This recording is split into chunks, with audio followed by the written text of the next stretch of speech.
Bonjour à toutes et à tous les amis, j'espère que vous allez tous bien. On se retrouve aujourd'hui avec une nouvelle vidéo d'actu. Donc on va parler de Nassourdine Imavov, on va parler de Thomas Spinal, on va parler de Youssef Bouganem. Bref, on va faire un petit peu le tour de l'actu. Il n'y a pas grand chose, d'accord? Donc je pense que la vidéo sera plus courte que d'habitude. Et on commence tout de suite avec Nassourdine Imavov, comme vous pouvez voir là.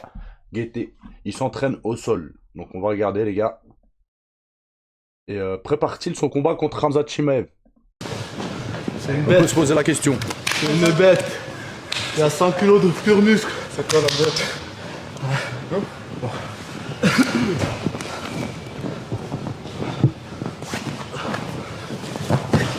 C'est un combattant de l'arrêt, je crois, lui. Je suis pas sûr, mais si c'est lui, je voulais son blaze.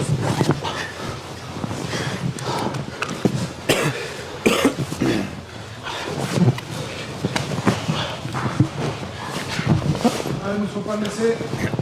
Et notre vidéo là.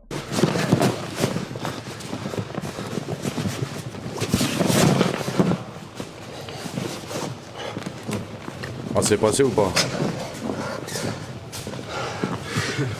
Faut pas cligner des yeux avec moi. Hein? Faut pas cligner des yeux avec moi. Je vois ça. Je vois ça.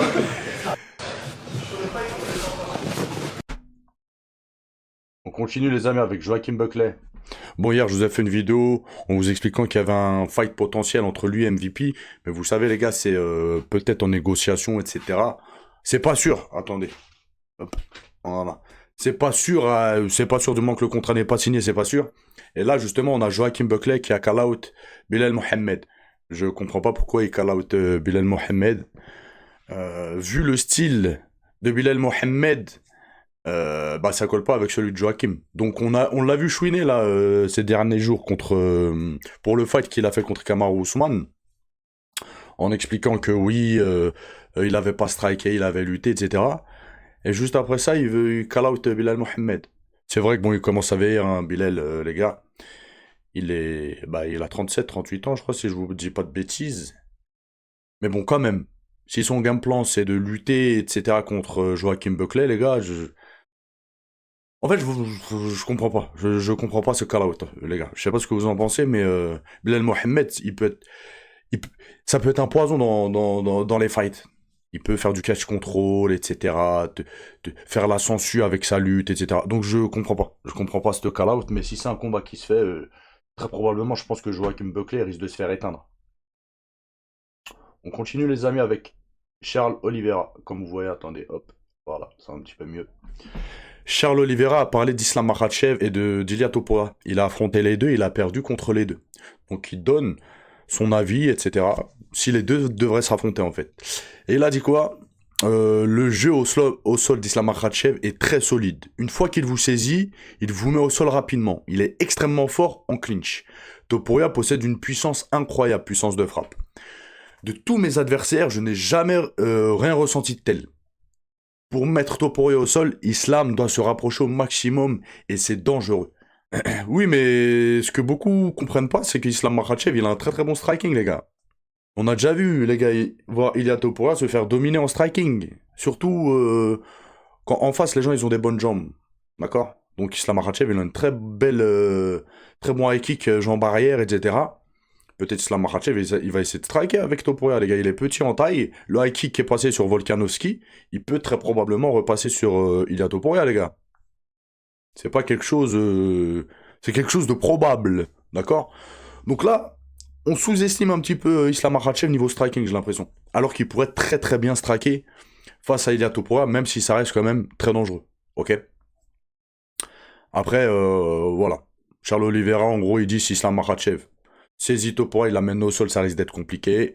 Mais debout, faut qu'il fasse attention Islam Makhachev parce qu'il peut se manger un KO. Et c'est vrai, c'est vrai.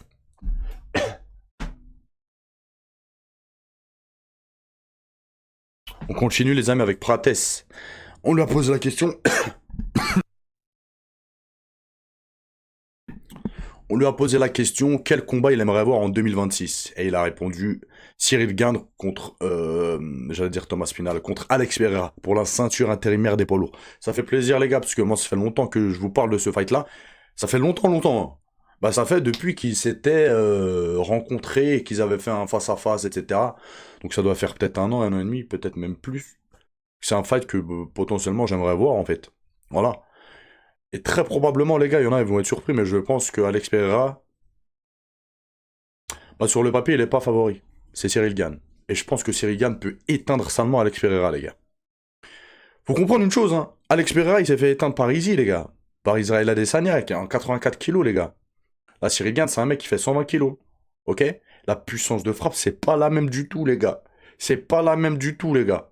Donc oui, je pense que si les deux devraient s'affronter, je pense que sur le papier, Cyril Gane est devant. Voilà.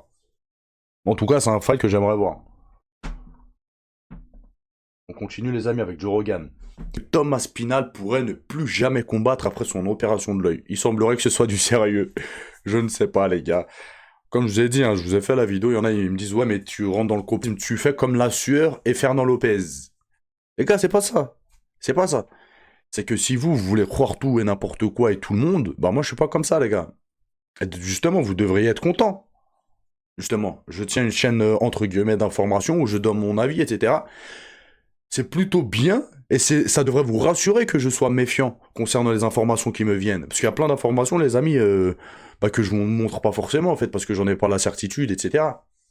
En fait, que je sois critique, et que j'hésite pas à remettre en doute des versions. Ça devrait vous rassurer. Sinon, les gars, tout ce que je vois sur Internet, je vous le balance, les gars. D'accord? Donc vous devriez être rassurés par rapport à ça. Oui, effectivement, je me répète. Thomas Spinal, il s'est blessé à l'œil, il est allé à l'hôpital, il a fait des vidéos, des photos, etc. Maintenant, silence radio. Et il dit quoi? Je me suis fait opérer de l'œil et on n'a aucune preuve. On sait pas de quoi il s'est fait opérer, son œil il avait quoi. On sait pas quelle opération il a subi, on n'a aucune image, aucune photo qui le prouve, on n'a rien. Il a juste fait une interview où on doit le croire. Moi, je le crois pas. C'est pas de moi, je le crois pas. J'y mets un doute. Voilà. Je dis pas que c'est faux, je dis pas que c'est vrai. Je dis, je veux voir en fait pour croire en fait. Et ça, vous pouvez pas me le reprocher, les gars. D'accord? Bref, là on a Joe Rogan qui dit la réalité c'est qu'il pourrait ne plus jamais combattre. Ça, personne ne peut le savoir. Si l'opération de son œil se passe mal et qu'il perd la vue, apparemment son œil droit est toujours gravement atteint. Eh ouais, mais lui, il va loin aussi, il extrapole, s'il perd la vue et tout. Bah oui, s'il perd la vue, ben, c'est pareil, si l'autre il se casse un bras et il devient handicapé, Cotorep à je sais pas combien de pourcents, il combattra plus. Là, faut pas extrapoler, faut pas aller archi loin aussi. Joe Rogan, il s'est fait un scénario dans sa tête, s'il perd la vue. Bah forcément, s'il perd la vue, très probablement, il combattra plus. On a Youssef Bouganem qui va affronter Boakao. Voilà. C'est une dinguerie ou pas? Ah mais attendez. Attendez, bougez pas les gars, parce que je vous avais mis... J'avais trouvé un truc, mais c'est où en fait?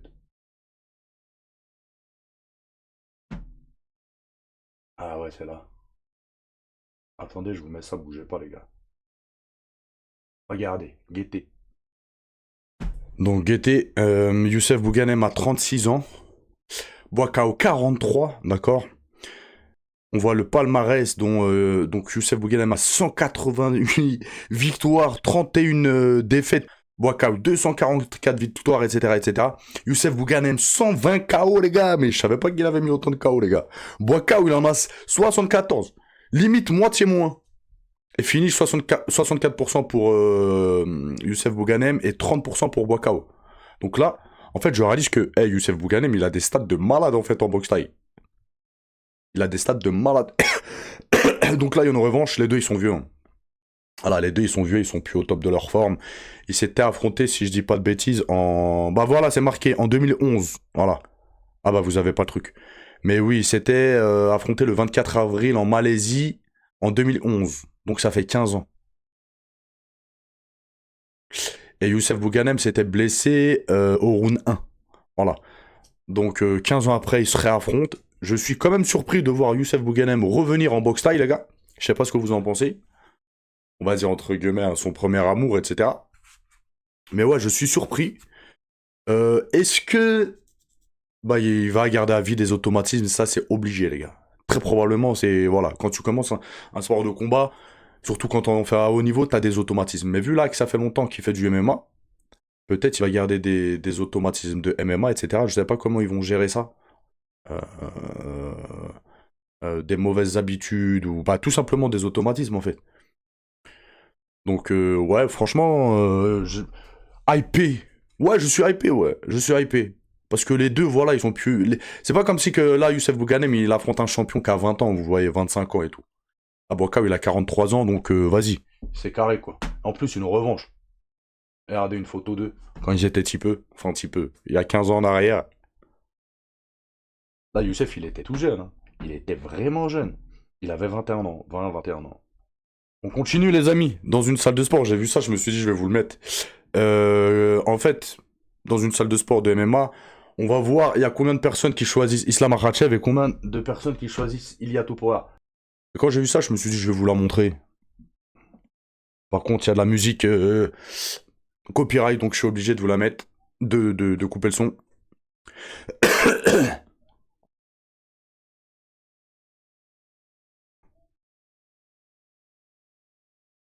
Donc 3 votes pour Ilia Topuria, tout le reste pour Islam Makhachev, plus ma voix pour Islam Makhachev, ça fait une voix en plus, les gars.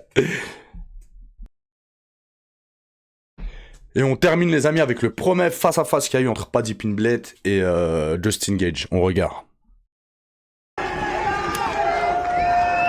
Je pensais Paddy Pimblett un petit peu plus balèze, hein, plus grand, etc. Je suis assez surpris quand même. Dans le respect. Je pensais, encore une fois, Paddy Pimblett beaucoup plus grand en taille. On voit que Justin... Après là, faut faire attention, parce que la caméra, il y a l'angle, etc. Mais on voit Justin Gage, les gars, il est balèze. Hein. Et rappelez-vous, hein, Fares Ziam, comment il est grand comparé à Justin Gage. En fait, Paddy Pimblett, il est pas si balèze que ça, les frères.